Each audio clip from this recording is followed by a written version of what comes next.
Buongiorno, ben ritrovati, buon venerdì, la prima edizione dei telegiornali di Antena 3. Prima di andare subito con la cronaca, vi ricordo, oggi è venerdì e quindi è il giorno in cui alle 13 c'è l'appuntamento con Andrea Ferrazzi e con Ecovisioni. Parleremo delle transizioni gemelle, la transizione digitale e la transizione ecologica, che impatto hanno sul mercato del lavoro. Altro appuntamento che vi dico, alle 5:30 di oggi in diretta su Antena 3, la messa di Santa Lucia in diretta da Venezia con il Patriarca. Quindi questi due appuntamenti che poi vi ricorderò ancora. Allora, dicevamo la cronaca perché se mai se n'era andata, diciamo, dalla ribalta, torna alla ribalta il tema gravissimo della violenza in città, proprio a Treviso, anche e non solo in periferia, perché ieri sera c'è stata questa violenza rissa tra giovani e giovanissimi, con un 22enne colpito al collo da cocci di bottiglia, resta gravissimo in ospedale. Tutto questo in pieno centro città.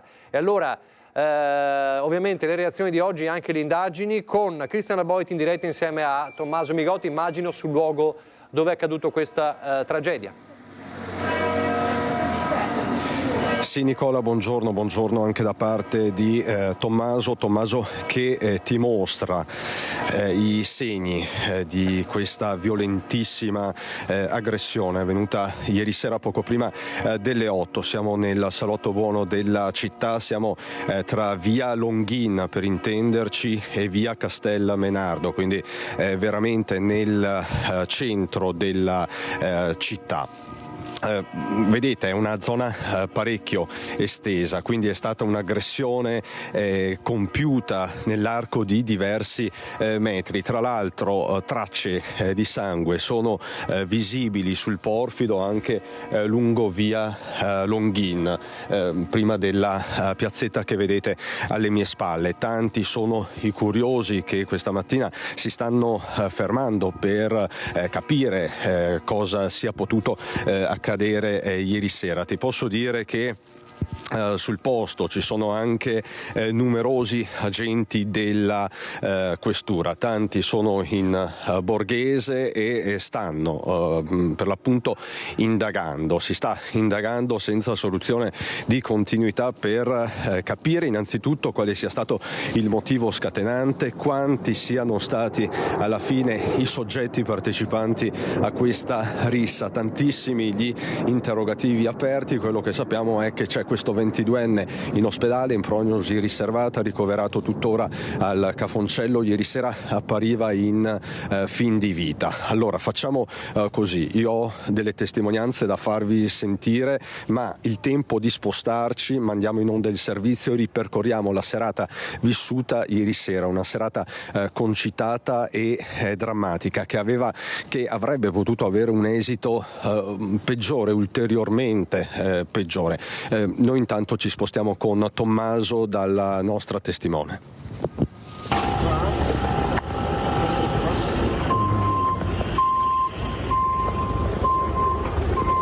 Ferito pieno di sangue, tanto sangue. Mi sembrava il collo, lei gli tamponava il collo, avevamo paura fosse il collo, perché se prendeva il giugulare probabilmente ancora più sangue ci sarebbe. E poi invece l'hanno pulito gli infermieri, nel collo aveva niente, non trovare dalla bocca gli usciva tanto, secondo me si è rotto, o forse da sotto i capelli. Sangue ovunque, anche tra le fessure dei sanpietrini, cocci di bottiglia e follia. È stata una serata concitata quanto drammatica tra via Castel Menardo e via Longhin, nel cuore di Treviso.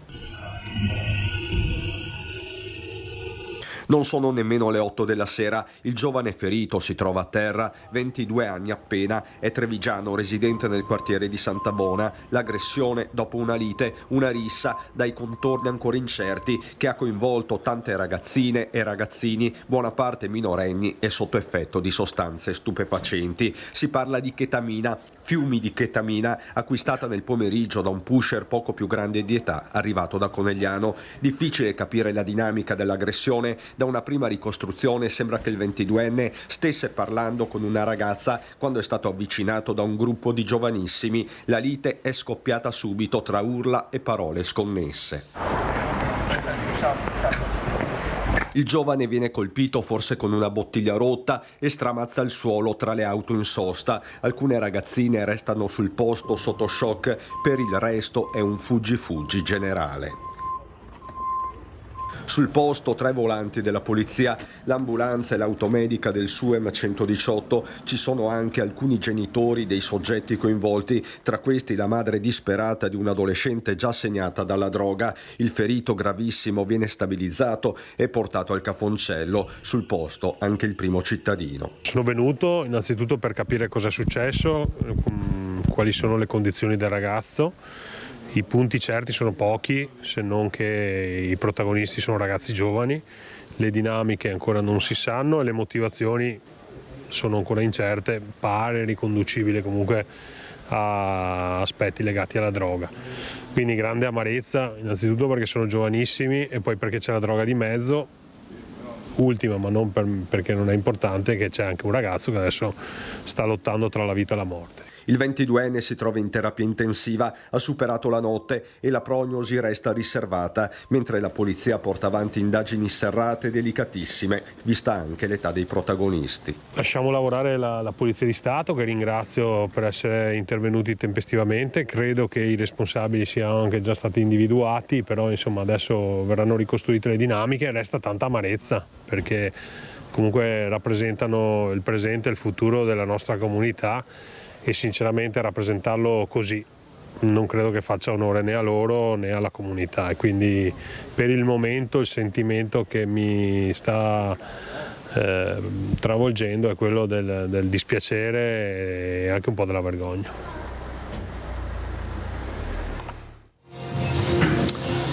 Amarezza e vergogna, questi i sentimenti del sindaco Mario Conte, che ieri sera si è recato sul posto. Noi siamo entrati, io e Tommaso, all'interno del bar Ostinate, che si trova in via di Dall'Oro, che è una collaterale di via Longhin e via Castelmenardo. Siamo a 30 metri in linea d'aria dal luogo dell'aggressione che vi abbiamo mostrato prima. Qui con me c'è Clizia, che saluto e ringrazio.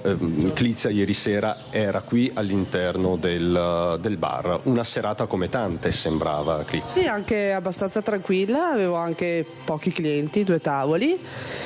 E niente, a un certo punto vedi i clienti che si interessano di quello che succede all'esterno. Io alzo lo sguardo e vedo lampeggianti di polizia, di pompieri.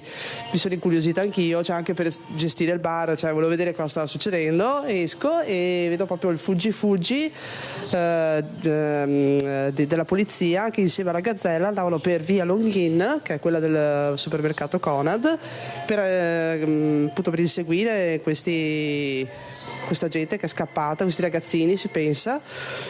Quindi tu hai assistito proprio a questo fuggi, le forze dell'ordine che rincorrevano questi ragazzi. Sì, proprio sentivo le voci, dicevano di là, e appunto ho visto i 2 poliziotti che sono corsi e la Gazzella che dal parcheggio ha preso ed è corsa immediatamente nel posto dove indicava della gente in fondo. Quindi sono state scene molto concitate, è stata una serata molto concitata. Cioè proprio di giovedì sera alle 8, cioè nel senso, aspettarsi una cosa del genere, cioè, perché pensavo magari l'ambulanza per un signore che stava male, cioè di solito passano, insomma, siamo in centro, e vedere una cosa del genere, gente che urla eccetera, poi sentire sangue, questo e quest'altro.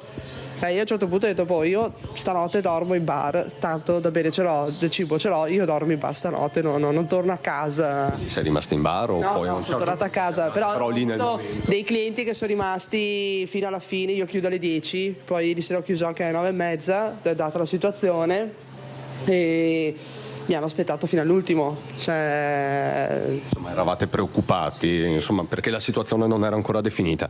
Ti chiedo una cosa, Clizia.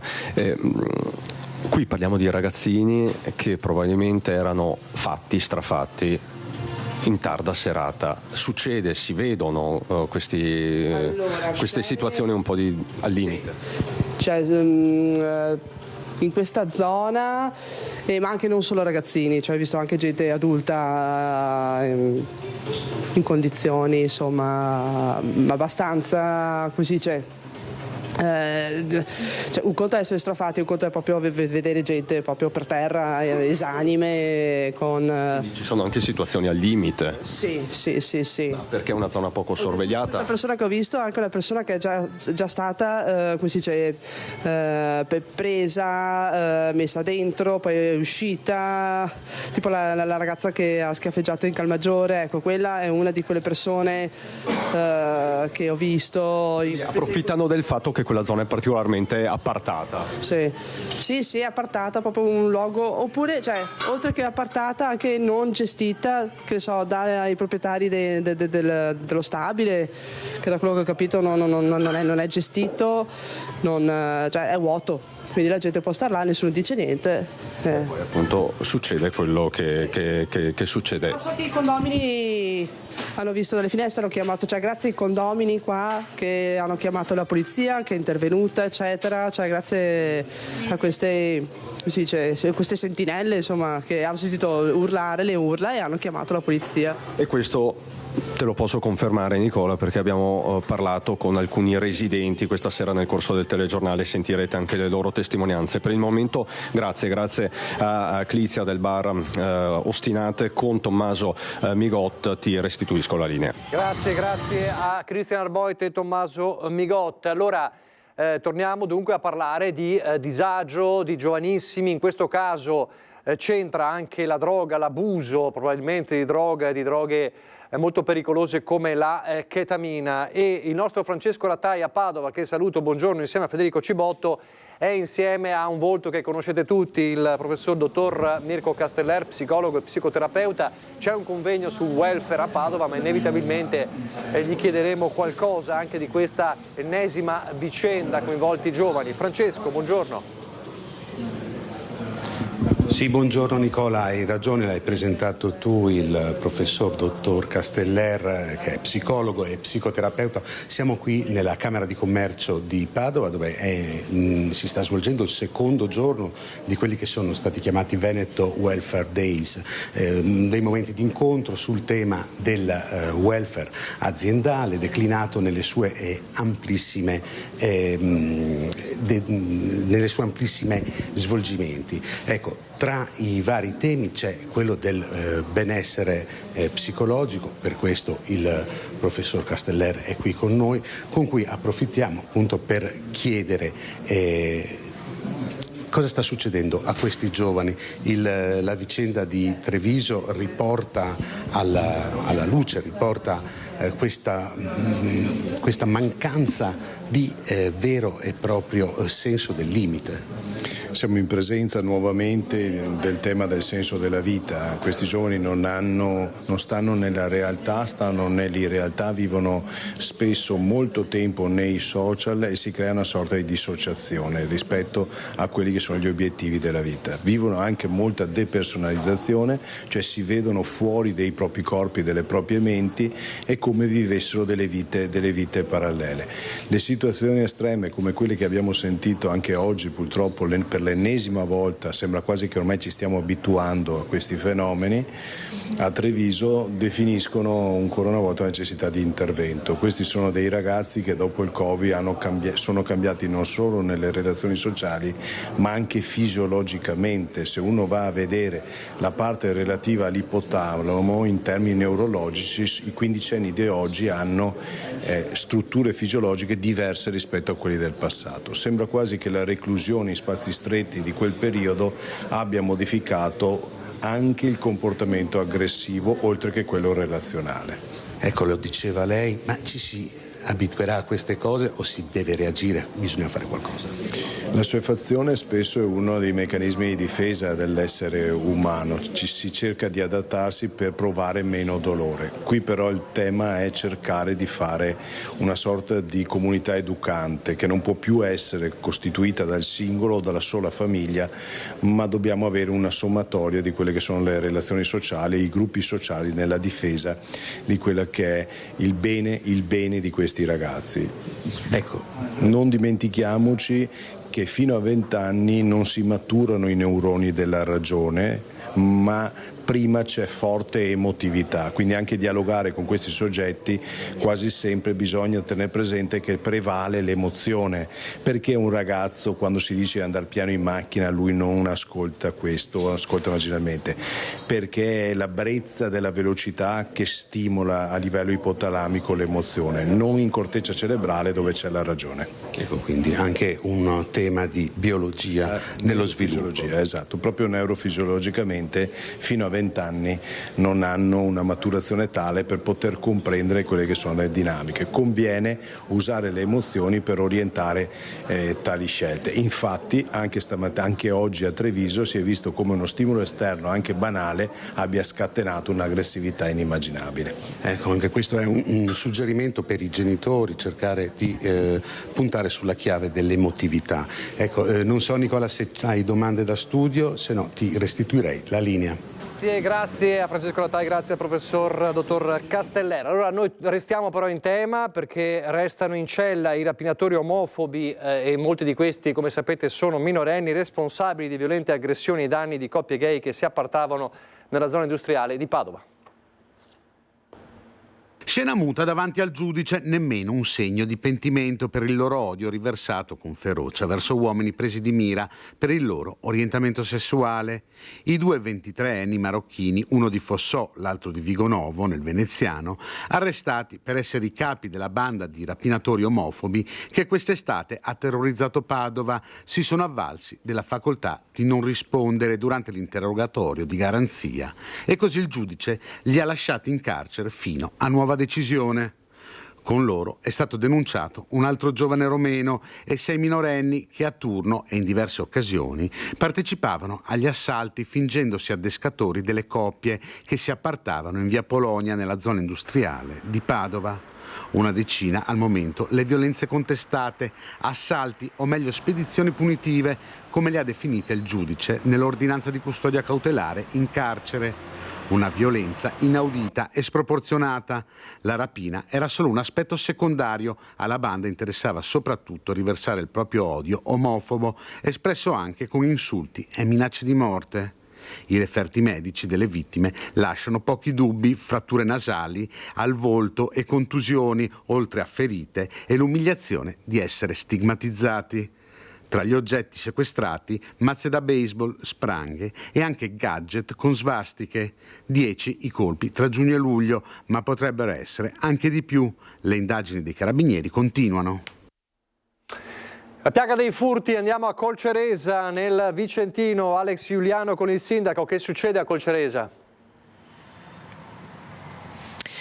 Buongiorno allo studio, buongiorno ai nostri telespettatori. Furti e ladri scatenati nel territorio della Pedemontana. Siamo in compagnia di Enrico Costa, che è il sindaco di Colceresa, dove nelle ultime ore si sono verificati 4 fra furti e tentati furti, ma facciamo una piccola panoramica introduttiva. Sono oltre 12 i casi segnalati in queste ultime ore fra Romano d'Ezzelino, Tezze sul Brenta, Borso del Grappa, Bassano. Insomma, ladri che stanno colpendo a macchia di leopardo tutta la zona. Marchio distintivo di questa banda o di queste bande, non si è ancora riusciti a definire il questo, è che fanno irruzione nelle case anche di giorno, anche con le persone all'interno dell'abitazione.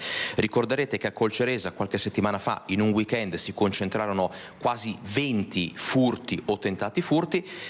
Dopo questa ondata, sindaco, adesso sono tornati i ladri.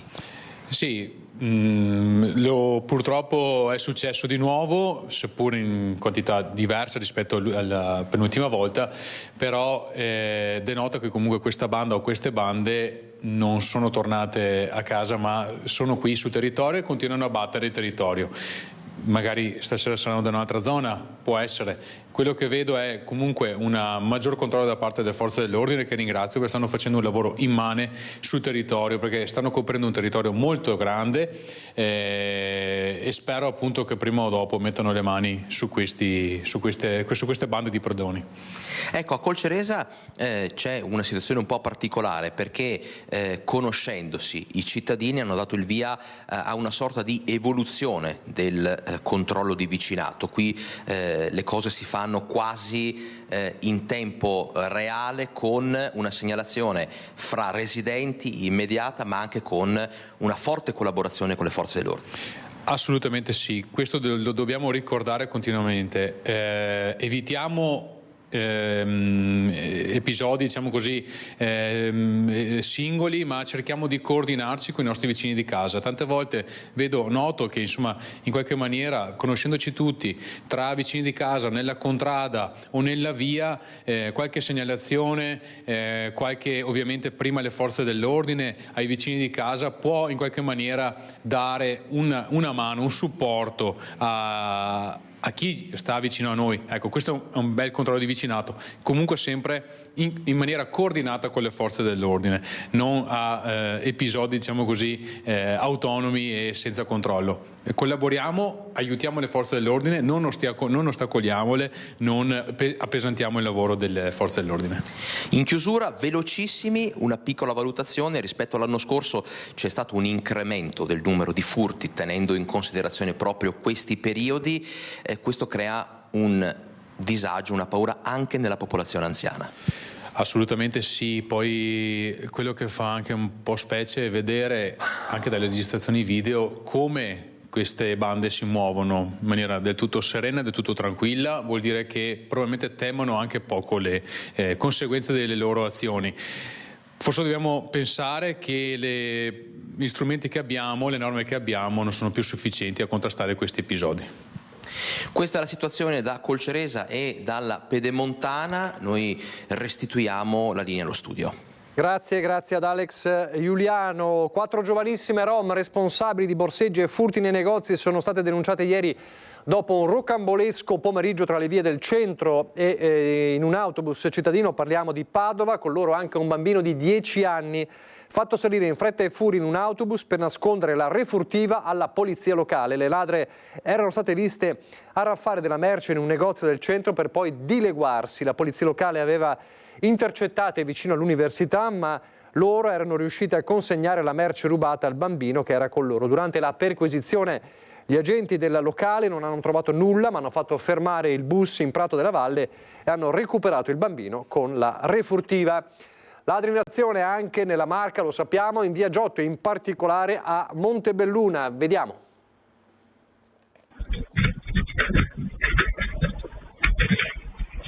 Sono tornati in via Giotto a Montebelluna i ladri. Hanno scavalcato le recinzioni di ben 2 abitazioni con assoluta calma. Sciarpe e berrettini per coprire il volto. In mano un malvivente ha un piede di porco. Nel mirino l'abitazione ancora una volta di Luca Bressan, che ha ricevuto la notifica dell'irruzione nel suo giardino mentre si trovava al lavoro. Mi si è gelato il sangue. Non è una cosa che ti aspetti. Se al lavoro ti vedi l'immagine di uno che ti salta dentro in giardino. E primo impatto ho chiamato subito Manuel, gli ho detto sono qua, corri fuori. Ho chiamato Omar, l'altro vicino, anche lui. Nel frattempo comunque mi era partito l'allarme. I ladri, disturbati probabilmente proprio dall'allarme, fuggono scavalcando un'altra recinzione proprio nel momento in cui la fidanzata dell'uomo sta rientrando a casa. Vediamo che nel momento che loro stanno scavalcando si vedono i fari della mia ragazza che sta arrivando a casa, quindi manca... per una frazione di secondo, se mi arriva a casa prima lei, disinserisce l'allarme, viene dentro, se li trova dentro, perché questi, non partendo l'allarme, entravano. Ora è terrorizzata, ci racconta Luca, soprattutto quando rimane sola a casa. Fa rabbia, anche perché c'è chi non ha l'allarme, chi non si sente sicuro in casa, e anche perché alle 6:30 di sera può essere che anche l'allarme non sia inserito perché sei in casa. Io ho la cucina avanti, questi mi entrano dietro. Vai in camera, te li trovi dentro. Siamo stanchi, non ne possiamo più. Il vicino di casa, Manuel, ha subito un furto lo scorso giugno. Ladri che gli sono entrati in casa proprio mentre stavano dormendo. La paura, ci dice, ora è tanta. Paura sì, cosa facciamo? Anche alle 6 di sera ci chiudiamo dentro con l'allarme. Non è possibile andare avanti così. Io vorrei domandare a qualche istituzione se ci dà una mano in qualche maniera, anche sappiamo da dove arrivano e per dove scappano. Penso che sia doveroso avere qualcosa per per contrastare questa escalation di furti. Scappano lungo questo campo, arrivano alla ferrovia e poi si dileguano. Intanto i cittadini si sono organizzati. Quando qualcuno vede o sente qualcosa, chiama gli altri e poi escono tutti insieme con le torce in mano per mettere in fuga i ladri. Non si è più sicuri in casa propria, ti fa rabbia. E sono finiti in manette un uomo e una donna di origini peruviane responsabili di diversi furti ai danni di anziani nelle province di Belluno e di Pordenone. Si sono avvicinati a un'anziana mentre faceva la spesa e con destrezza le hanno sottratto il portafoglio. Pochi minuti e dal conto della signora sono spariti 1.000 euro prelevati da un bancomat. I fatti risalgono al 2 dicembre in un supermercato del Bellunese. Agli agenti della squadra mobile di Belluno bastano poche ore per individuare i volti dei due responsabili e il veicolo sul quale si spostavano per mettere a segno i colpi, che viene rintracciato nel giro di poche ore all'entrata di Pordenone. Scatta il pedinamento congiunto con la questura friulana, che coglie in flagrante la coppia, un uomo e una donna di origine peruviana, in atteggiamenti sospetti nelle vicinanze di alcune clienti di un supermercato del centro. All'uscita dal negozio la perquisizione dà esito positivo e la donna viene trovata in possesso di un portafoglio appartenente a una signora di 84 anni appena borseggiata, mentre dal veicolo spuntano quasi 14.000 euro in contanti non giustificabili e 7 carte di credito intestate ai vari alias dell'uomo. I due risultano essere peraltro già oggetto di decreto di espulsione dal territorio nazionale emesso dalla prefettura di Brescia e vengono condotti in carcere a disposizione dell'autorità giudiziaria. Dalle immagini di sorveglianza emerge anche un furto ai danni di una terza persona, sempre con le medesime modalità, e per la coppia, che nel corso degli interrogatori ha ammesso le proprie responsabilità, viene eseguita la misura cautelare di custodia in carcere su disposizione del GIP di Pordenone, mentre proseguono le indagini per accertare se vi siano state o meno altre vittime di furto nell'ultimo mese. I due dovranno rispondere del reato di furto aggravato in concorso.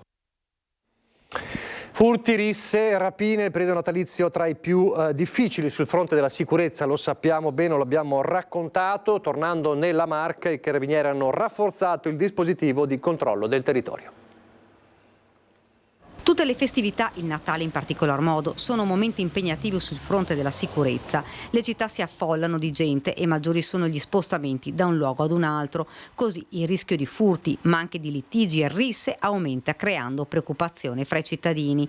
I carabinieri hanno potenziato i controlli, più pattuglie nel territorio per garantire la tranquillità delle persone. Noi abbiamo rafforzato il dispositivo di controllo del territorio, sia implementandolo con le squadre di intervento operativo del 4° Battaglione Mestre, che quindi daranno una mano ai nostri servizi esterni soprattutto nelle aree più critiche, e sia orientando il dispositivo in quei luoghi e in quegli orari che possono creare maggiore criticità, quindi soprattutto nelle ore serali, quando c'è una naturale propensione all'aumentare dei reati predatori, e sia per il fatto che le persone tendono a raggrupparsi in luoghi pubblici e che quindi questo diventa sicuramente un momento di particolare attenzione. Insomma, non solo Treviso, ma le strade comuni saranno sorvegliati speciali, questo per evitare fatti violenti come quelli accaduti a Mogliano, dove una rissa tra cittadini stranieri ha creato il panico fra i cittadini. Diciamo che questo viene chiaramente esacerbato dal consumo di alcol e droga. Questi stati di alterazione psicofisica portano sicuramente a un'euforia, un'eccessiva euforia che a volte può sfociare anche in atti di violenza. L'appello dei carabinieri è quello di segnalare sempre e subito situazioni anomale. Le segnalazioni sono fondamentali, perché la velocità con cui viene fatta una segnalazione è direttamente proporzionale alla velocità con cui poi noi possiamo intervenire e porre soluzione a quello che è la problematica o la criticità. Pochi istanti di pubblicità, torneremo poi alla cronaca parlando di un'altra piaga, quella degli incidenti, ma poi c'è anche la politica, c'è il tema autonomia, c'è il tema bilancio, contrasti, insomma, in regione. Allora, pubblicità, ripartiremo proprio dall'autonomia. caso di referendum io penso che sia fondamentale che chi crede nell'autonomia non deve andare a votare, mi sembra logico, visto e considerato che questo è un referendum con quorum. Zaia da Ferrofini avverte: la partita non è ancora iniziata perché l'ultima parola spetta alla Corte Costituzionale, che dovrà esprimersi intorno al 20 gennaio. Certo è che il via libera della Cassazione al quesito referendario sull'abrogazione totale della legge per l'autonomia differenziata segna l'ennesima nuova battuta d'arresto ad un percorso iniziato ormai nel lontano 2017. Corte Costituzionale che a novembre aveva già parzialmente bocciato la legge Calderoli.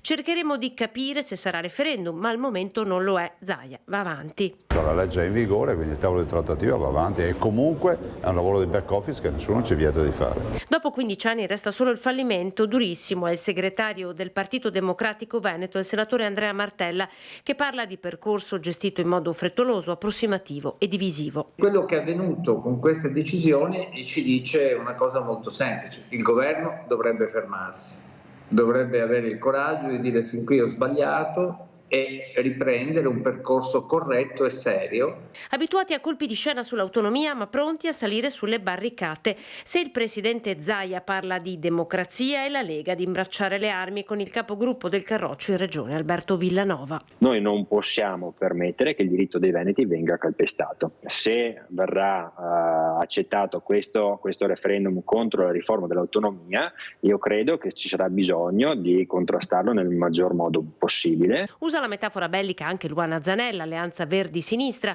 avanti con la battaglia contro lo Spacca Italia, scrive, aggiungendo: Zaia dice che ora ci occorrono i voti li abbiamo, il paese è con noi.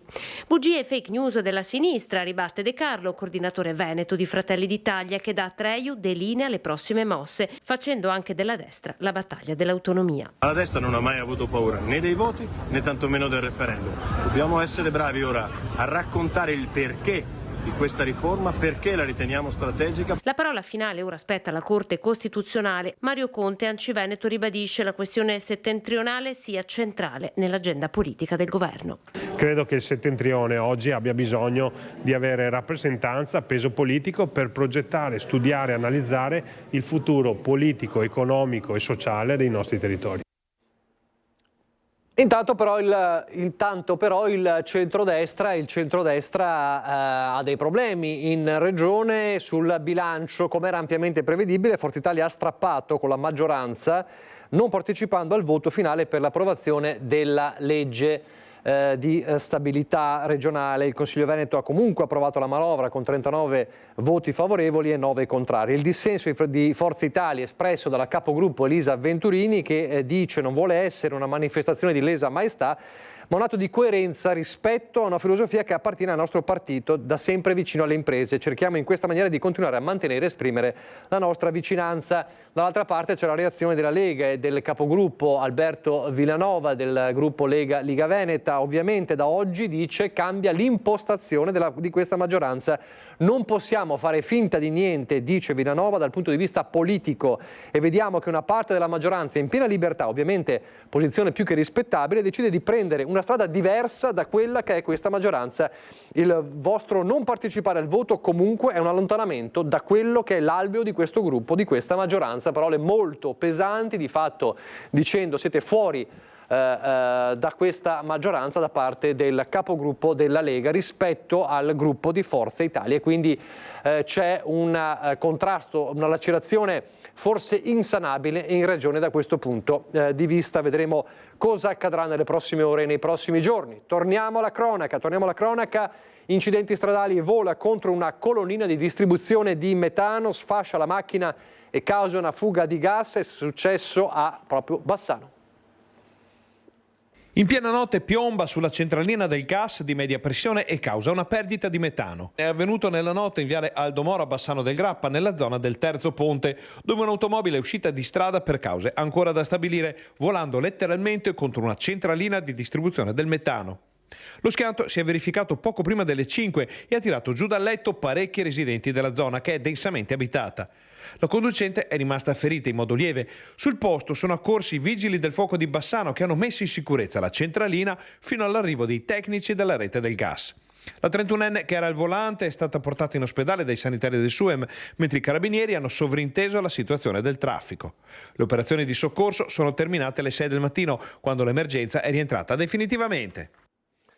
Ancora siamo a Marostica, ennesimo incidente ieri sera sulla Gasparona, chilometri di code di colonne di auto e camion fra Nove e Marostica.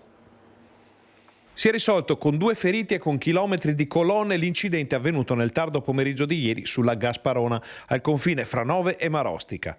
Lo schianto ha coinvolto 3 veicoli, un camion, un furgone e un'automobile che per cause ancora al vaglio si sono scontrati nel rettilineo che porta al rondò di Via della Ceramica. I 3 veicoli sono rimasti bloccati nel bel mezzo della carreggiata e il traffico dell'ora di punta pomeridiana è andato subito in tilt, tanto che si sono formate subito colonne in entrambe le direzioni di marcia. Sul posto sono arrivati i carabinieri per i rilievi di rito e per la gestione del traffico, ma la provinciale è stata chiusa per evitare che la situazione precipitasse. Il flusso di auto e camion si è sfogato quindi sulla viabilità minore sulla strada pedemontana veneta, intasando paesi e centri abitati per almeno un paio d'ore. Il SUEM ha preso in carico i conducenti dell'auto e del furgone che sono stati portati in ospedale in codice giallo. Il trasportatore è invece rimasto illeso. I veicoli incidentati sono stati rimossi qualche ora dopo il sinistro, quando la viabilità è tornata finalmente alla normalità. Si tratta dell'ennesimo incidente avvenuto sulle strade del Bassanese, che fanno registrare in questo periodo volumi di traffico molto intensi. E poi ieri la tragedia a Riese, Pio X, l'89enne Sergio Piva, morto nello schianto frontale tra la sua auto e un furgone di Amazon. Un terribile incidente è avvenuto intorno alle 11:20 in via Schiavonesca a Riese Pio X. Un uomo di 89 anni, Sergio Piva, residente nelle vicinanze, ha perso la vita. Questa è la 73esima vittima della strada nella Marca, 16 morti in più rispetto allo stesso periodo dell'anno scorso. E questo io penso ci debba portare a una importante riflessione, sia da parte di chi utilizza la strada che da parte di chi può rendere più sicura la viabilità.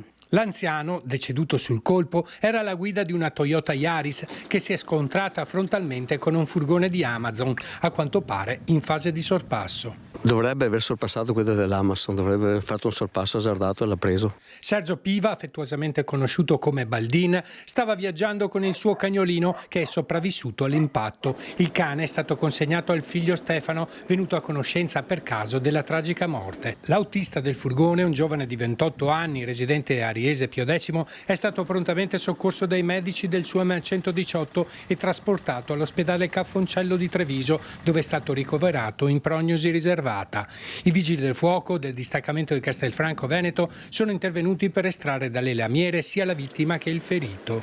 Il traffico nella zona è rimasto bloccato per ore. La polizia locale della Marca occidentale ha eseguito i rilievi di legge. Sergio Piva viveva a soli 500 metri dal luogo dell'incidente ed era molto conosciuto per il suo lavoro come caporeparto alla Berco di Castelfranco Veneto. Quando passava, che io abito vicino a loro, quando passava si fermava, salutava tutti. La tragedia colpisce per la seconda volta la famiglia Piva, poiché 35 anni fa il figlio Stefano, all'età di 21 anni, perse la vita in un incidente a Cornuda mentre guidava la sua moto. Stava passando in moto e una macchina è uscita, non so se da caso, da un incrocio ed è morto.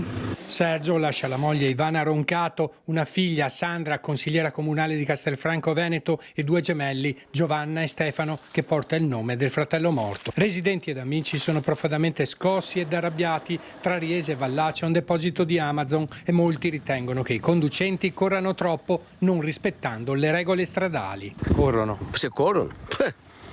Corrono. Pista Formula 1. Le operazioni di soccorso dei vigili del fuoco si sono concluse dopo le 14. La comunità è profondamente scossa da questa ennesima tragedia sulle strade della Marca. Una giornata funestata ieri da un altro incidente mortale nel Vicentino a Sandrigo. Un operaio ha perso la vita mentre si stava recando a lavoro in bicicletta, travolto da un'auto a un incrocio. Sangue sull'asfalto, ancora una tragedia della strada. A Sandrigo è l'alba quando un operaio in bicicletta, come tutti i giorni, va a lavorare nella zona artigianale. Ma questa volta succede l'imprevedibile. L'uomo, uno straniero di 57 anni, mentre sta pedalando in via Galvani, si scontra con una macchina. La dinamica dell'incidente deve ancora essere accertata. In quei terribili momenti l'automobilista è il primo a fermarsi e a lanciare l'allarme al 118. I medici e gli infermieri accorrono sul posto, ma purtroppo non c'è più nulla da fare. I tentativi di rianimazione dell'operaio sono vani. L'uomo è morto. Gli agenti di polizia locale hanno effettuato i primi rilievi per accertare le condizioni in cui è avvenuto lo scontro. Ma al di là della dinamica di questo incidente, per ridurre il numero dei morti, oggi bisogna rilanciare con forza il tema della sicurezza stradale. Innanzitutto desidero esprimere il mio cordoglio e la mia vicinanza alla famiglia della vittima, ma anche alla famiglia del conducente dell'auto. Credo che il dolore in queste circostanze sia davvero molto molto forte. Ma il mio vuole essere anche un appello sul tema della sicurezza stradale. Vorrei richiamare l'attenzione su quanto sia importante non sentirsi mai troppo sicuri quando si è alla guida di un'auto, di un mezzo, di una bicicletta o di un ciclomotore che sia. La massima attenzione al rispetto del codice della strada e soprattutto la massima concentrazione, perché una svista, un errore o talvolta la troppa sicurezza in se stessi può essere fatale. E intanto saranno celebrati lunedì pomeriggio alle 15:30 nella chiesa di Ponte della Priula Susegana i funerali di Ambra Rimaldi, la 44enne deceduta 2 mattine fa nel reparto di terapia intensiva del Cafoncello di Treviso a 2 settimane dall'incidente di cui era rimasta vittima il 26 novembre a San Vendemiano. La donna estetista e massaggiatrice originaria di Latina era stata investita da un'auto in via Ungaresca Sud condotta da un coetaneo del posto riportando gravissime lesioni cerebrali. La procura indaga per omicidio stradale. La donna lascia il marito Mario Delli Veneri, militare, e i figli di 13 e 8 anni. La famiglia, che ha autorizzato la donazione degli organi, aveva trovato casa a Susegana da qualche anno. Lunedì dunque alle 15:30 i funerali della donna e sempre lunedì sarà eseguita l'autopsia sui resti di Lidia Caronda, l'infermiera di 56 anni di Vittorio Veneto, morta nel tragico tamponamento lunedì in A4 tra Latisana e Portogruaro. La procura di Pordenone ha iscritto nel registro degli indagati per omicidio stradale il 30enne romeno alla guida della Bisarca, finita addosso all'auto della donna schiacciandola contro il tir che la precedeva. La vettura, come sapete, ha preso fuoco e per la 56enne e il suo amato cane non c'è stato più nulla da fare. Lascia il figlio, la sorella minore e i genitori. Come abbiamo raccontato in questi giorni c'è stato anche un grande cordoglio tra i colleghi dell'ospedale di Vittorio Veneto. Andiamo a vedere adesso, o meglio a rivedere la protesta di ieri a Mestre. Parliamo la protesta regionale in questo caso, ma che era nazionale, degli addetti ai servizi NCC contro i decreti Salvini, considerati penalizzanti per la categoria. Il corteo proprio a Mestre ieri.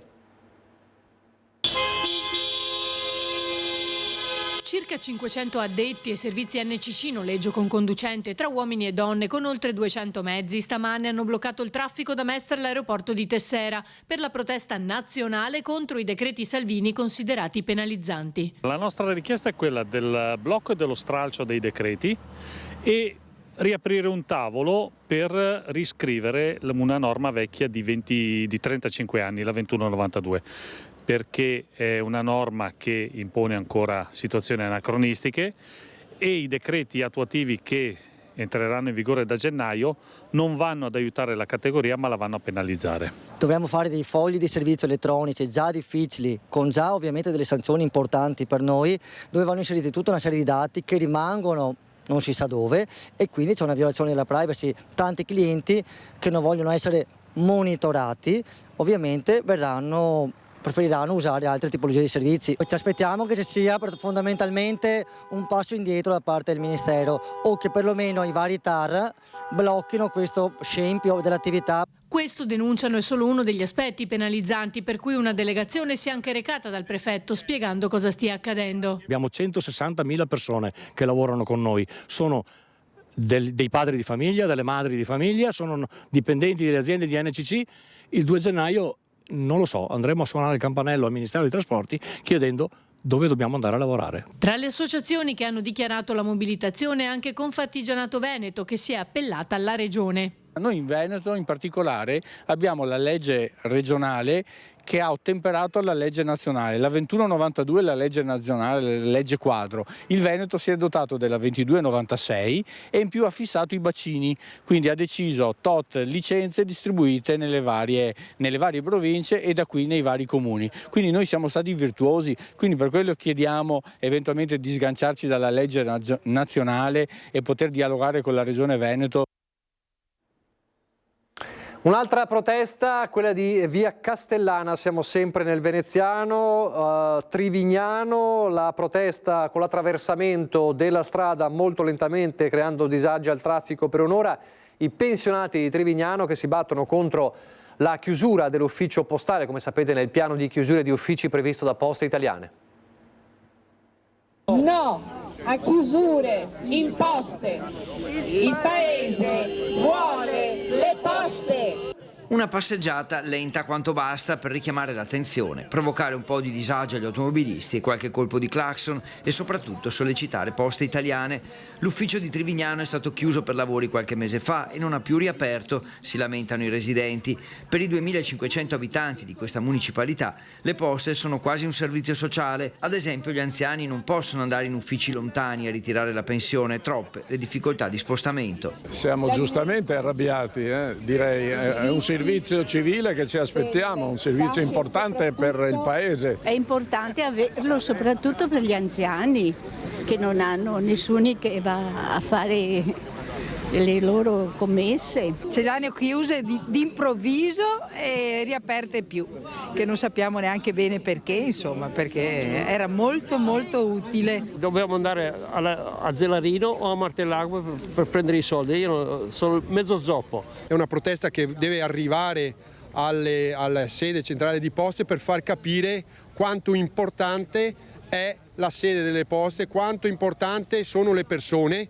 Noi mettiamo al centro le persone. È un servizio essenziale per mantenere questa comunità, perché i servizi qui e i servizi di prossimità sono necessari per le persone che non hanno la possibilità di andare con la macchina. È come un tradimento, lo viviamo come un tradimento. Una protesta del tutto civile, nonostante la reazione di qualche automobilista, con rallentamenti nell'ordine di 30 secondi, 1 minuto al massimo, e c'è la disponibilità a dialogare, trattare, mediare. Noi il compromesso che l'abbiamo già detto, siamo 6 giorni alla settimana sono troppi, noi ci accontentiamo anche di 2 giorni alla settimana, però che ci siano almeno mezza giornata. Noi sappiamo che quel giorno, quella mezza giornata, si può andare alle poste. Allora... Cambiamo decisamente argomento. Domenica, come sapete, il Bomba Day a Montebello Vicentino. La prefettura precisa le ultime disposizioni per la bonifica e le interdizioni del traffico. 1 centinaio le persone che saranno evacuate. Il Bomba Day programmato a Montebello Vicentino. La prefettura passa in rassegna le procedure già approvate nell'ultimo summit tecnico per definire gli ultimi dettagli prima di domenica 15, il giorno deputato alle operazioni di bonifica di Country Girl, l'ordigno inesploso della Seconda Guerra Mondiale ritrovato nel cantiere della TAV. Il centro coordinamento soccorsi costituito all'interno del municipio svolgerà le funzioni di regia dell'intera operazione. Materialmente saranno i paracadutisti della Folgore dell'8° Reggimento Genio Guastatori di Legnago a disinnescare, trasportare e distruggere la bomba d'aereo inesplosa, un residuato bellico rinvenuto il 5 novembre scorso. Da Contrada a Ronchi, per un raggio di circonferenza di 500 metri, è prevista l'evacuazione della popolazione, 1 centinaio di persone circa, a partire dalle 8:30 del mattino, con interdizione della circolazione stradale, autostradale, ferroviaria e aerea. Previsto un punto di accoglienza predisposto al Palazzetto dello Sport. Durante le operazioni di despollettamento, la circolazione autostradale tra i caselli della A4 di Montebello e Montecchio Maggiore sarà interdetta in entrambi i sensi di marcia dalle 9:30 fino alle 14. In questo arco di tempo potrebbero verificarsi intasamenti lungo la strada regionale 11 Padana Superiore, dove il traffico veicolare verrà deviato. Disposto anche il divieto di sorvolo fino ad un'altezza di 500 metri e sospesa la circolazione dei treni tra Verona e Vicenza. Al termine delle attività di bonifica, l'ordigno verrà infine trasportato nella cava Manfrinato di Alonte, dove verrà fatto brillare. Parte a Treviso Welcome Blue, il progetto che rende le attività commerciali accessibili senza problemi anche alle persone con autismo. Abbattere quelle barriere non solo architettoniche che escludono i disabili dalla vita delle nostre città. Nasce a Treviso Welcome Blue, un progetto per rendere fruibili negozi e pubblici esercizi a persone con autismo. Una quarantina tra commercianti, esercenti, artigiani, trevigiani hanno frequentato il corso dell'ULSS 2 per la formazione del personale e l'adattamento degli spazi a persone con autismo, per far sì che semplici azioni come fare la spesa, andare dal parrucchiere, comprare un abito possano essere affrontate da tutti. Per le persone con disabilità significa poter vivere a pieno tutti gli aspetti della propria vita e quindi superare le proprie specificità e trovare nell'altro un'accoglienza per poter vivere e sperimentare tutte le occasioni che la città può offrire. Una sinergia tra negozianti, azienda sanitaria, associazioni e comune che ha prodotto un importante risultato. Il grande risultato è che oltre 50 aziende del territorio oggi sono formate per essere accoglienti e più preparate ad accogliere le famiglie e i clienti con persone che hanno diagnosi dello spettro autistico. Questo significa una città che avanza nell'ottica di una comunità solidale e inclusiva. L'iniziativa è stata accolta con grande interesse dall'imprenditoria trevigiana. Hanno dato il loro tempo, hanno dimostrato una grande sensibilità e sono i numeri che fanno capire la grande sensibilità che hanno dimostrato, perché è stato un corso impegnativo, un corso lungo con molti appuntamenti, molta partecipazione, ed è nato anche qualcosa di nuovo, che è una sinergia anche tra aziende. Si sono conosciute, è stato un grande momento di occasione, di inclusività. Un progetto che il sindaco Conte ha intenzione di sottoporre alla ministra per le disabilità Alessandra Locatelli, invitandola a Treviso per quelli che potrebbero essere gli stati generali della disabilità. Parlerò nei prossimi giorni di questo progetto e mi piacerebbe invitarla proprio qui in città per affrontare insieme a lei il tema appunto dell'inclusione, far vedere tante buone pratiche che sono state messe in campo da questa amministrazione e condividere tante altre buone pratiche che su scala nazionale ci sono. Pubblicità adesso, poi sarà il momento di Ecovisioni.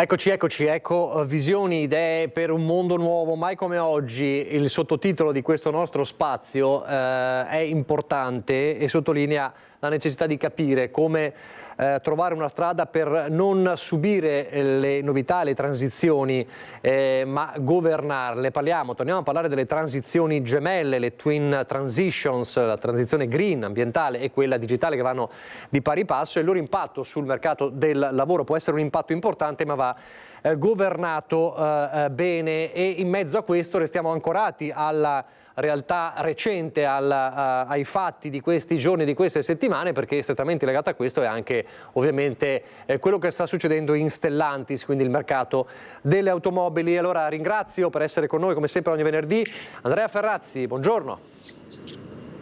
Buongiorno a lei, buongiorno a tutti. Allora, ospite di oggi, grazie per essere con noi, Giuseppe Tripoli, segretario generale di Unioncamere. Buongiorno Tripoli. Buongiorno. Allora, io partirei proprio da Stellantis, Ferrazzi. Allora, intanto perché, parlando di transizioni gemelle e il loro impatto sul lavoro, parliamo di Stellantis, e poi soprattutto ci può spiegare questo paradosso che è saltato agli occhi un po' a tutti, evidentemente basta leggere i giornali. Da una parte abbiamo una crisi aziendale con lo spettro di licenziamenti, dall'altra abbiamo dividendi miliardari tra le famiglie degli azionisti, buonuscite stellari. Com'è questo paradosso? Ce lo spiega? Questa è una buona domanda, dai. Ti direbbe porla a Stellantis più che a noi. Ma il quadro però è quello che ha un po' detto lei. Dal 2020 ad oggi Stellantis è stata attraversata da alcune caratteristiche. Quella che viene alla luce immediatamente è il fatto che è calata drammaticamente la produzione di auto nel nostro paese. Le immagini che nel 2020 le auto prodotte in Italia dal gruppo, si chiamava Fiat, poi FCA e ora appunto Stellantis, erano 1.500.000. Ora nel 2024 saranno circa 600.000, che vuol dire che in poco più di 20 anni, 24 anni, è stata persa una produzione del nostro paese di quasi 2/3, e questo è evidente che è un dato abbastanza eclatante. Nel frattempo, dal momento della fondazione Stellantis sono stati estromessi dal mondo del lavoro in Italia direttamente, diciamo, dipendenti del gruppo, 12.000 persone. E Torino ha perso i centri direzionali e anche il luogo della decisione, fondamentalmente. E la scelta di produrre all'estero, sia in paesi dell'est europeo, ma addirittura in Marocco, ha messo in difficoltà non solamente i lavoratori diretti in Italia, ma anche i lavoratori indiretti, cioè quei lavoratori che lavorano in tutto l'arco della produzione collegata ai pezzi di ricambio, alla componentistica, alla catena del valore, come si suol dire, no? E quindi è chiaro che non c'è solamente un problema di diretto impatto, ma anche di indiretto impatto. E tra l'altro le auto sono state vendute a prezzi sempre più elevati, quindi mettendo anche in difficoltà i clienti e quindi altri stakeholders, come si suol dire nel mondo dell'economia. In tutto certamente c'è il grande paradosso di cui parlava lei. In 3 anni sono stati distribuiti 23 miliardi di euro di dividendi, cioè sappiamo che all'interno di Stellantis i 2 punti di riferimento dal punto di vista delle partecipazioni sono la famiglia Agnelli e la famiglia Peugeot, e si sono distribuiti i quattrini. Ha suscitato molti quattrini e ha suscitato grande indignazione nel dibattito nazionale anche il fatto che nel frattempo a Stellantis il governo, cioè soldi di tutti noi, sono stati trasferiti 6,5 miliardi di prestiti e che dunque sono stati utilizzati chissà come. E da ultimo c'è stato il caso dello stipendio dell'amministratore delegato, del CEO, il quale, secondo un rapporto annuale sulla remunerazione del gruppo, a Tavares nel 2023 sono stati corrisposti 22,8 milioni di euro. E la cosa interessante è che di questi 22,8 milioni di euro, 2 milioni sono di stipendio, 9,6 sono per obiettivi legati all'annualità di carattere economico-finanziario, il MOL fondamentalmente, e poi addirittura 11,2 milioni di euro per tutta la progettazione futura che è stata fatta e quindi tutti gli impianti sul futuro, è cosa che andrebbe un po' spiegata. Tenga conto che lo stipendio medio di un operaio nell'automotive in Italia è di circa 30.000 euro, quindi vuol dire che l'amministratore delegato ha preso come 760 operai. Ecco, forse c'è da riflettere, forse la crisi dell'automotive di Stellantis non è tanto la direttiva europea, ma forse è stata proprio una mancanza di strategia e anche un impatto sociale difficilmente sostenibile. Ecco, tutto questo capita all'interno di un mercato delle automobili che sta inevitabilmente cambiando. Come sta cambiando il mercato a livello mondiale degli automobili? Beh, guardi, è cambiato in maniera drammatica e repentina. Come diceva Baban, che è stato il nostro ospite qualche settimana fa in questa trasmissione, imprenditore veneto di successo, già presidente nazionale delle piccole e medie imprese, noi ci siamo svegliati, ha detto, e di colpo ci siamo accorti di aver perso 20 anni. Lei pensi che la Cina nel 2000 produceva solamente 2 milioni di veicoli, che corrispondevano allora al 4% del mercato mondiale. Nel 2022, cioè 20 anni dopo, la Cina produce 27 milioni di veicoli, pari al 34% del mercato mondiale. Cioè ha decuplicato sia la produzione sia la quota di mercato. E nel frattempo l'Europa, i paesi dell'Unione Europea e del NAFTA, cioè gli Stati Uniti, Canada e Messico, sono passati dal 30% al 15% del mercato. Quindi cosa vuol dire? Vuol dire che la Cina da sola nel 2024 oggi produce più dell'Unione Europea e più dei paesi di tutto il Nord e Centro America messi insieme. Questo per quanto riguarda l'offerta, no? Come si dice l'economia. E poi sulla domanda, lei pensi che oggi il 50% della vendita di auto al mondo avviene in Asia e solamente il 19% nell'Unione Europea. Quindi la morale di tutto questo è che in Asia si è spostata sia la domanda sia l'offerta, quindi l'asse di produzione, e sia la tecnologia, cioè il futuro, la ricerca della tecnologia. Quando Draghi pone il tema della competitività, pone dati assolutamente pragmatici e anche drammatici. Allora è un asse che si è spostato, poi vedremo come cerca gli Stati Uniti poi di recuperare il terreno perduto, cosa faranno, cosa stanno facendo, ma insomma l'ha già un po' detto che siamo fermi al palo in Europa. Ma allora questo ci introduce sul tema della tecnologia, se l'asse si sta spostando. Allora Tripoli, queste tecnologie, nuove tecnologie, che impatto hanno sul mercato del lavoro?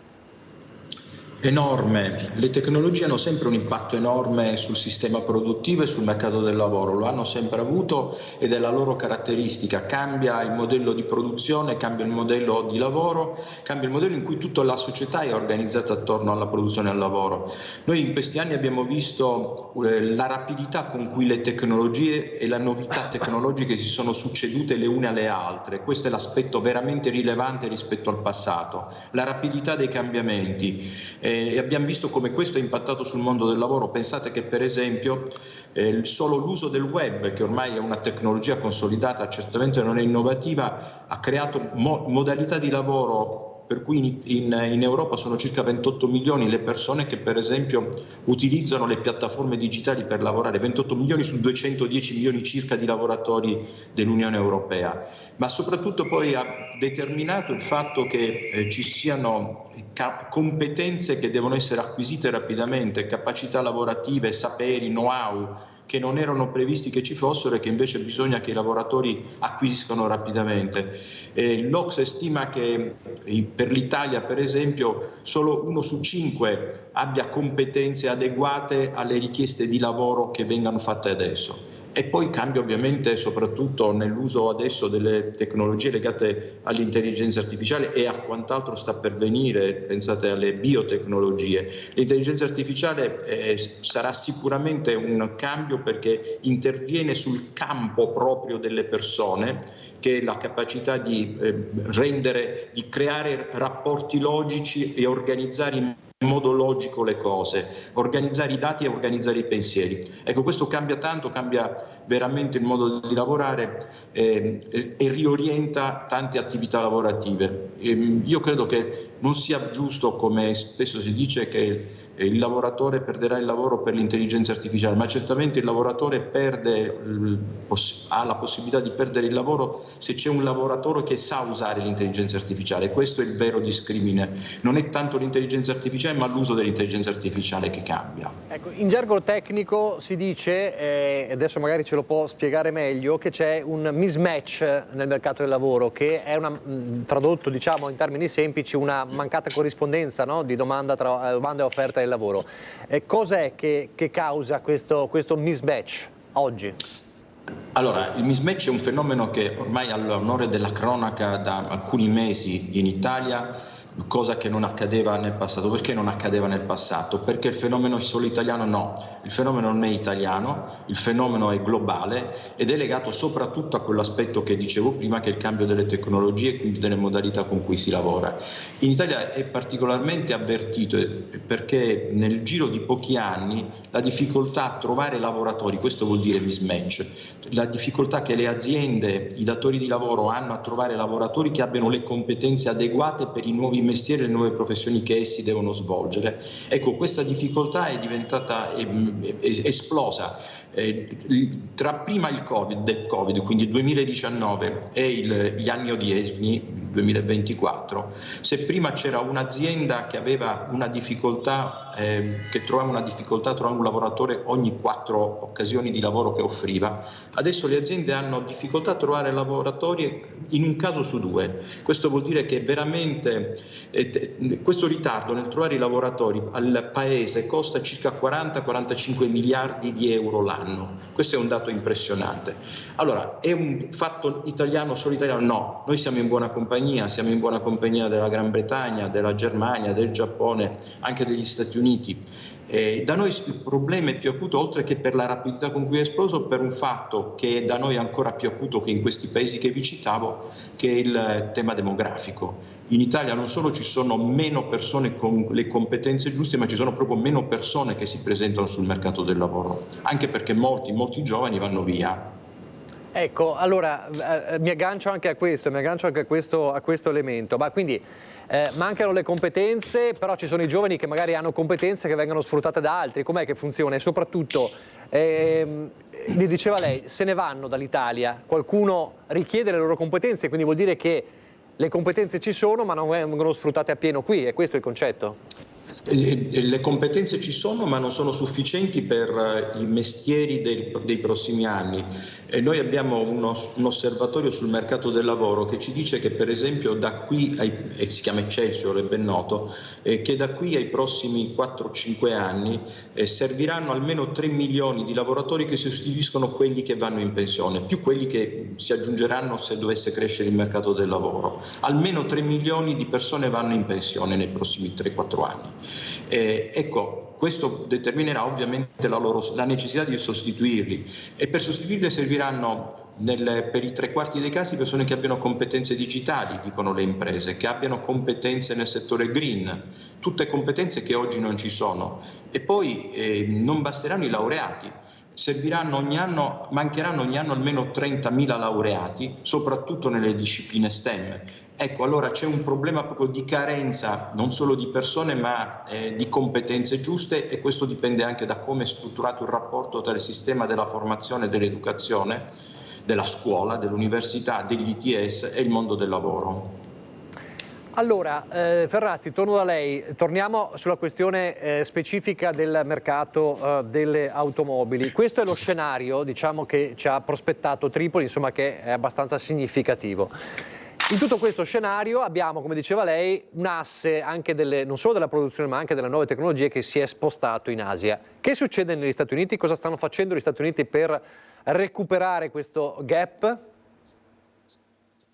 Guarda, la situazione degli Stati Uniti è particolare perché all'interno delle tradizioni gemelle hanno una, diciamo, duplice dimensione. Sono assolutamente leader nella tradizione digitale.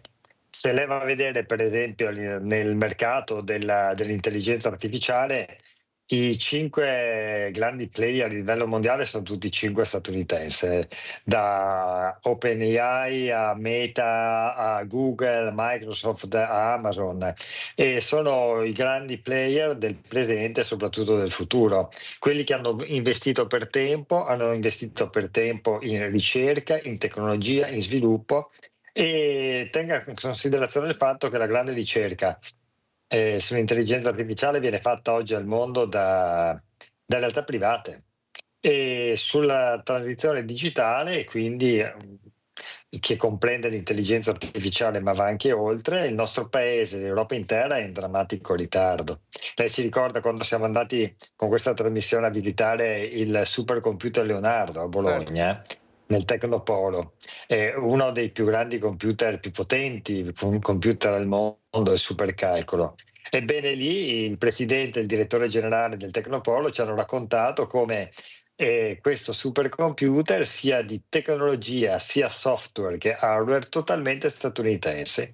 Cioè l'Unione Europea e il governo italiano hanno speso centinaia di milioni di euro, giustamente, pagando i fornitori statunitensi, e noi abbiamo fatto semplicemente l'assemblaggio.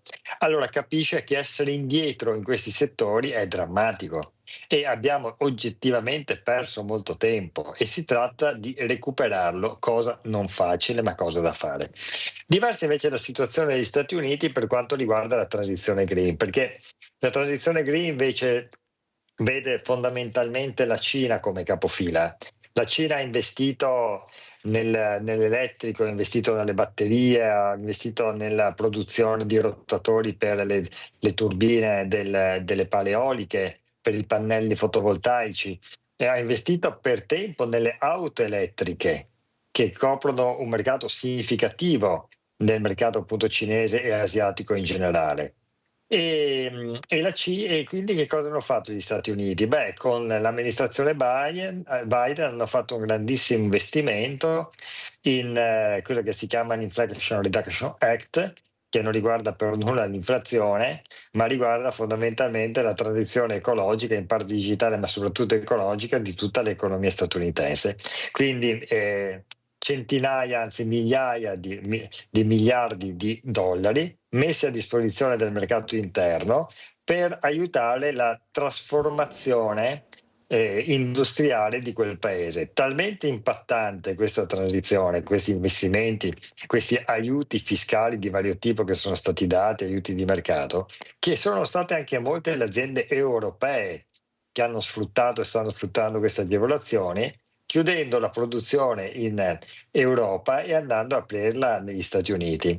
E vede, l'Europa in questo contesto rischia appunto di essere tra l'incudine e il martello. Le faccio presente un'ultima cosa, perché si parla molto c'è una critica, diciamo, da parte di alcuni nei confronti dello stop dell'endotermico al 2035, cioè il fatto che nell'Unione Europea da quell'anno non potranno essere più vendute nuove macchine a motore endotermico. Certo. Beh, la stessa decisione è stata però presa da 12 stati degli Stati Uniti.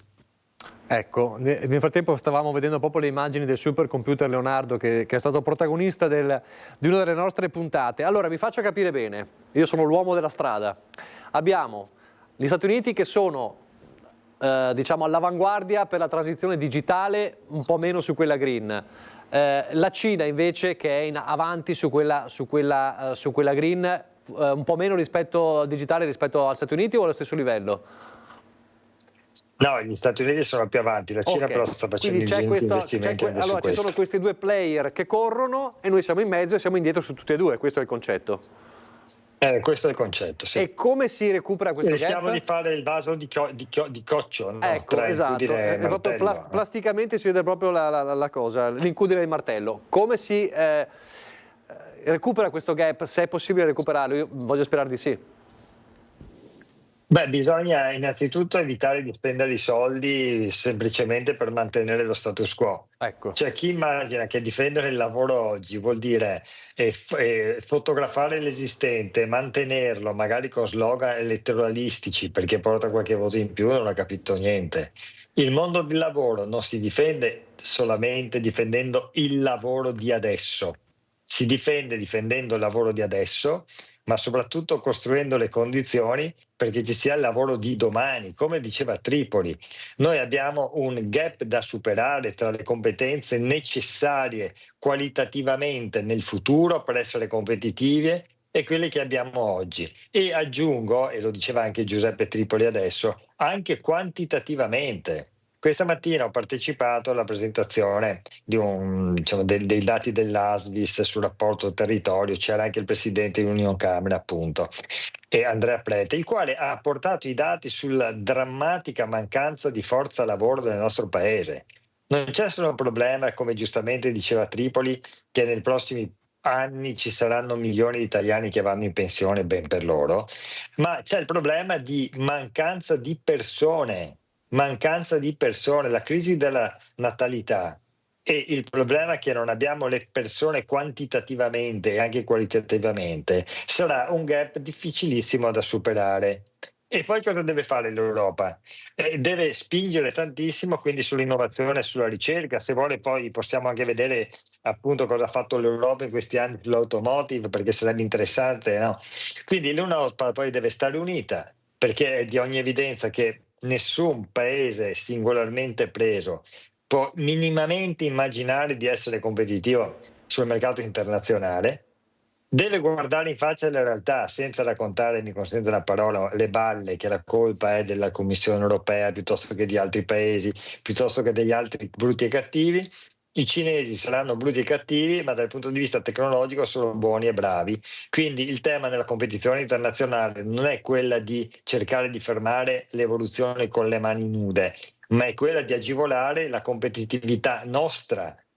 Perché vede, come abbiamo detto più volte, la competizione in questi settori, o la guidi o la subisci e non c'è una via di mezzo. Le chiacchiere stanno a zero, le chiacchiere possono servire appunto per qualche voto in più, per scaricare la rabbia, il rancore, la giusta preoccupazione della gente, ma il bisogno di protezione non va cavalcato in maniera demagogica, vanno trovate le risposte strutturali per creare ricchezza, per creare futuro. E allora l'Unione Europea deve investire sul software, nell'artificiale, nell'intelligenza artificiale, nelle telecomunicazioni e nelle infrastrutture del digitale, nelle batterie del futuro, quindi nella chimica, nella ricerca della chimica che è fondamentale in questa direzione, nell'automazione, in tutti i processi di produzione, nell'economia del riciclo, anche delle batterie, tutti settori in cui altri paesi stanno galoppando da tempo.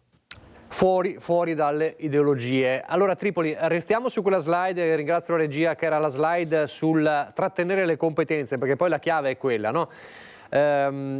Quali potrebbero essere i rimedi, ecco, per trattenere i talenti dall'expat, dalla fuga dall'Italia, Tripoli? Ma dunque, intanto è verissimo il ragionamento che faceva adesso Ferrazzi, cioè che il cambio delle modalità di produzione introducendo il tema forte, l'obiettivo forte della sostenibilità è quello che trascinerà il cambiamento nei prossimi anni, cioè è inutile chiudersi a riccio pensando di poter evitare la tempesta. La tempesta è in corso, la trasformazione è complessiva, tutti i paesi stanno correndo verso una visione più attenta all'ambiente del modo di produrre.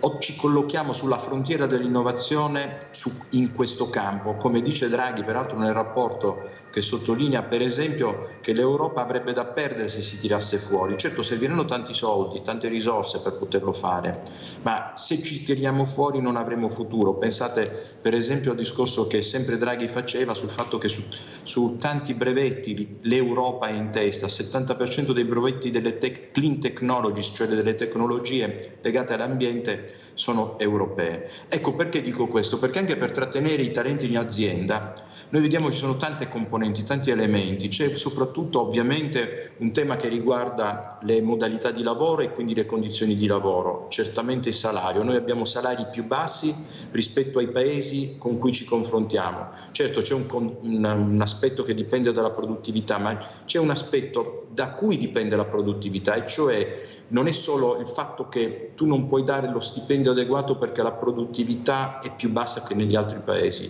La produttività è più bassa perché tu non attrai le persone che hanno competenze dentro la tua azienda. Va un po' ribaltato il ragionamento che solitamente si fa. E certamente questa è una componente. Così come una componente sempre più importante, sempre più rilevante, e soprattutto per i giovani, il fatto che il lavoro non è l'unica dimensione della vita e che quindi debba conciliarsi con tanti altri interessi, altri mondi, altre esperienze che soprattutto a cui i giovani soprattutto non vogliono rinunciare. Ma c'è una componente forte, ed è quella a cui facevo riferimento poc'anzi, che è il fatto che sempre più le persone che cercano lavoro cercano la condivisione degli obiettivi che l'azienda si prefigge. Le aziende per esempio che inquinano di più, che non hanno una politica attenta a questi aspetti, sono le aziende meno ricercate, le aziende che spesso i giovani rifiutano di accettare come datore di lavoro, anche aziende tecnologicamente all'avanguardia. Se non condividi i valori, la visione aziendale, preferisci cercare lavoro da un'altra parte. Anche all'estero, soprattutto se all'estero ti pagano meglio. E così come un'altra componente importante davvero e crescente è la valorizzazione che l'azienda fa di te, delle tue capacità, del ruolo che ti dà. Questo è un aspetto che soprattutto in Italia deve essere curato di più. Una delle esperienze che i ragazzi che fanno andando fuori rispetto all'Italia fanno notare è che lì si sentono valorizzati da subito di più. Ecco, questo spesso, soprattutto in certe organizzazioni in Italia, in certe strutture di lavoro, accade molto meno. Questa mancata valorizzazione fa sì che una persona non si senta messa al posto giusto, al posto che riterrebbe di avere, e preferisce cercare lavoro fuori. Io penso che questo sia un cambiamento epocale nel modo di concepire il rapporto di lavoro, in cui c'è la richiesta di collaborazione, di cooperazione attiva alle persone, non solo diciamo, l'offerta di un buono stipendio, che pure, come dicevo prima, è fondamentale, ma è la ricerca di una leale, di un rapporto di collaborazione vero. Così come, e chiudo su questo aspetto, mi sembra anche questo rilevante e lo vorrei sottolineare, un grado di coinvolgimento maggiore. Le persone che cercano lavoro, che fanno i colloqui di lavoro, lo cercano anche guardando all'attenzione che l'azienda ha al sociale, agli investimenti che fa sul territorio, come si muove sul territorio, alla reputazione che ha in loco, e la reputazione dipende molto da tutti questi valori, queste dimensioni, che non sono solo quelli legati alla capacità di far profitto. Questo per quanto riguarda, diciamo, l'aspirante lavoratore. L'impresa invece come può essere aiutata? Perché lo ricordiamo, insomma, il nostro paese è un paese di piccole e medie imprese, non di colossi. Allora, ci sono magari alcune aziende che si trovano in difficoltà a dover affrontare la transizione green e digitale, c'è paura, non ci sono mezzi. Come si può aiutare le piccole e medie imprese, che è il nostro tessuto connettivo, l'abbiamo detto tante volte? Ma dunque, aiutare le piccole aziende sulle transizioni, le varie transizioni, di cui quelle più importanti sono quella green e quella digitale, è secondo me un obiettivo di politica economica fondamentale perché il nostro Paese ha il 95% di piccole e medie imprese, ma il dato che io sottolineo e che spesso non è conosciuto altrettanto è il fatto che in Italia il mercato del lavoro è fatto il mercato del lavoro complessivo da circa 23 milioni di persone, di cui 20 milioni lavorano nel privato. Di queste 20 milioni il 50 e passa per cento lavora non in medie o grandi aziende, ma in micro e piccole aziende, cioè fino a 49 dipendenti, in realtà molto piccole. Quindi aiutare le piccole aziende vuol dire aiutare i lavoratori, aiutare il lavoro, aiutare la dimensione complessiva dell'economia a crescere. E come si fa? Bisogna che sia un obiettivo di politica, e un tema che le aziende soprattutto sottolineano è quello del fatto che possa esserci strutture di assistenza e di supporto. Tradizionalmente a far questo lavoro erano le regioni a livello territoriale, sono le associazioni degli imprenditori, le associazioni di categoria, sono le camere di commercio. Ecco, occorre puntare nuovamente a creare un contesto e un tessuto di supporto, come stiamo cercando di fare, ma facendo sì che questo diventi un obiettivo centrale delle politiche scelte a livello governativo. È una politica centrale, una scelta centrale, creare un contesto di supporto alle piccole aziende.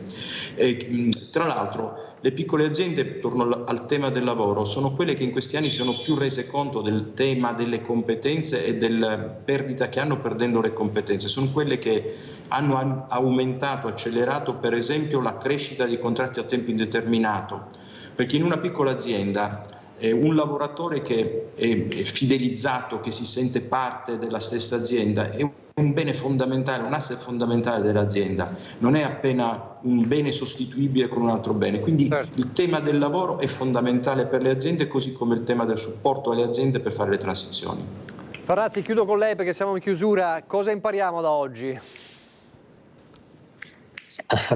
Impariamo che bisogna investire e che le politiche anche di molte case produttrici europee sono state sbagliate. Vede, in questi anni il mercato europeo dell'auto ha vissuto una trasformazione un po' paradossale, cioè ha puntato verso l'alto, verso i marchi premium, come si dice, no? Cioè BMW, Mercedes, Volvo, Audi soprattutto, eccetera.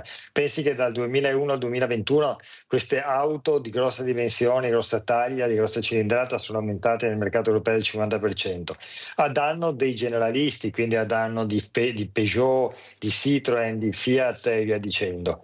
E questo ha portato un aumento dei prezzi. Le immagini che in questi ultimi 24 anni c'è stato un aumento del prezzo medio per le auto del 55%, mi riferisco a quelle endotermiche, non solo quelle elettriche, a fronte di un aumento del potere di acquisto del nostro paese in particolare che è stato risibile, in alcuni casi tocchiamo il 3%. Quindi capisce bene che c'è un totale scompenso tra l'offerta e la domanda e quindi bisogna cambiare totalmente la strategia, questa è la verità, e bisogna farlo unitariamente a livello europeo.